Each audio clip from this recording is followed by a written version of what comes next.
Financial independence can seem impossible if you don't make a ton of money. But today in this video, I'm here to tell you that with a little creativity, a little bit of math, that almost anyone can achieve financial independence, especially on the median income. And that's why today I want to discuss the most crucial steps to achieving financial independence on the median income. But first, we do need to define what actually is the median income. You probably hear that thrown around a lot. What is actually an average income? And so that is the first thing that we need to discuss. Taken from the US Census, the median household income was $68,703 in the year 2019. But that also doesn't tell the whole story. So the median household number was actually 2.52 people. No, there wasn't actually, half a person in the household. It's just that is the average when you take all the number of households divided by the number of people. So if we have a household income of $68,703 and we have a median household number of 2.52, we can just take that number, the amount of income, and divide it by the number of people, and that should give us our per person income. So the median income per person was $27,263.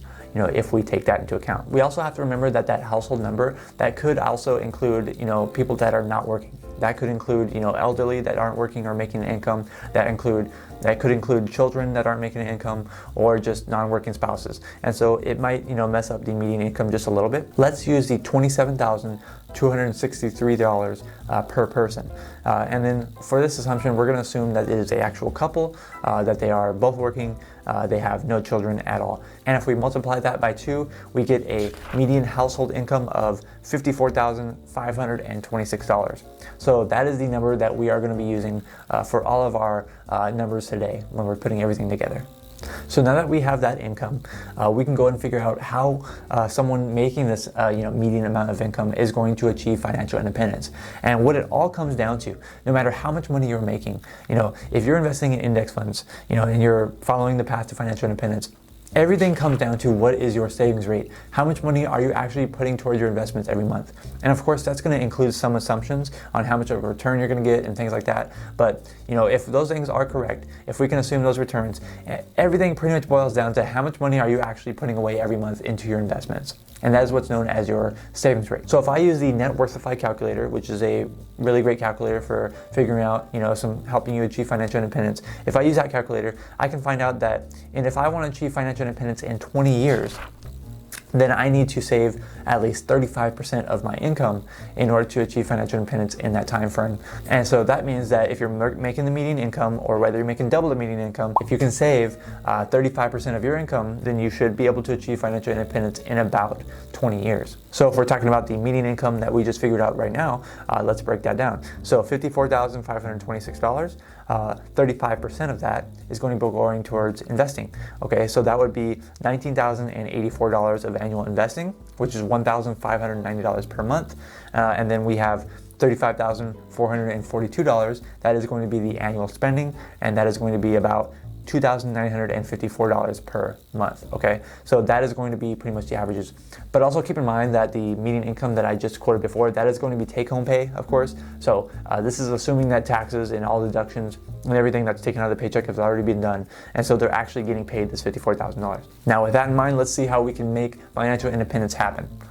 Before we move on to that, I just want to say really quick, if you're liking this video, please make sure you like it and give it a thumbs up. It really does help me out. I really do appreciate it. And also make sure you subscribe to the channel and you put on that bell for notifications, because every single week I'm putting out new videos just like this on personal finance, on financial independence, and I just know that there's something that I can help you with.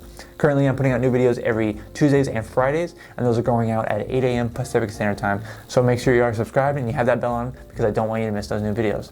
And if you're feeling extra generous, you can go ahead and press that join button down there by the subscribe button. That just helps support me and helps support the channel so I can create better content for everyone.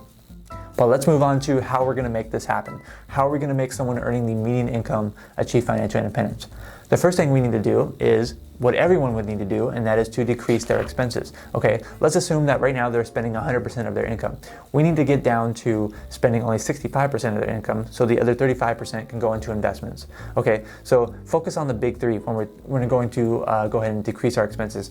These are the things that are going to have the biggest impact in your life. So the big 3 are going to be your housing, your transportation, and food. Now those are pretty broad categories, but those make up the vast majority of most people's spending. And so especially if you are making the median income you're the median, middle class, probably the most of your spending is going to be going towards these three categories. And so if you can get those down, then you're probably going to be a lot better. And of course, there's many other things that you can do to decrease your spending. But really, the biggest movers that are going to be in your budget are going to be those big three: housing, transportation, and food. So if you can master those, then you can get way closer to a 35% savings rate and achieve financial independence in 20 years, or probably even beyond that. If you can really pull out some really cool stuff. Step number 2 is the same thing that pretty much anyone can do as well. So again, the median income, whether you're making the average income or above average or even below average, it doesn't really matter. The same rules still can apply, is to increase their income. So increasing your income is almost just as good as decreasing your expenses. Of course, one of those or even both of those ideally are going to have to happen. And I think the biggest thing that most people should focus on when they're looking to increase their income isn't actually to just, get a second job or something like that. I think it's best to actually first focus on their primary career. How can they make more in their regular day job? Can they actually switch jobs and go work somewhere else and maybe doing something similar and making more money? Can they get a raise at work? Can they get a promotion? And of course, until you have actually exhausted that, and then I would look at other revenues or other avenues in order to, multiply your income. But of course, there's also ways that you can do, small side projects in order to increase your income as well. But I don't think they will have as much of a profound effect as focusing on your primary career. And that leads us to number 3, which is a combination of both. Okay, so there is no secrets here. You either decrease your expenses or you increase your income, or you do some combination of both, which is the best case scenario. You should definitely be looking to decrease your expenses and increase your income, because that difference is what's known as your savings rate if you're putting that money towards your investments, and that is what is going to get you to financial independence. Whether you're making $54,000 a year like in our example, or you're making $100,000 per year, or you're making $30,000 per year, the same rules apply. Everyone can achieve financial independence if they follow those simple, pretty much rules. Increase your income, decrease your expenses, and put the rest towards your investments. But this is just the tip of the iceberg. There is so much more that you need to learn about financial independence, and that's why I put together a complete guide for you on how to achieve financial independence in 10 years or less. So make sure you click here and you watch that video. Thank you so much for watching this video. I'm Zach from OnCashflow.com, and I hope to see you next time.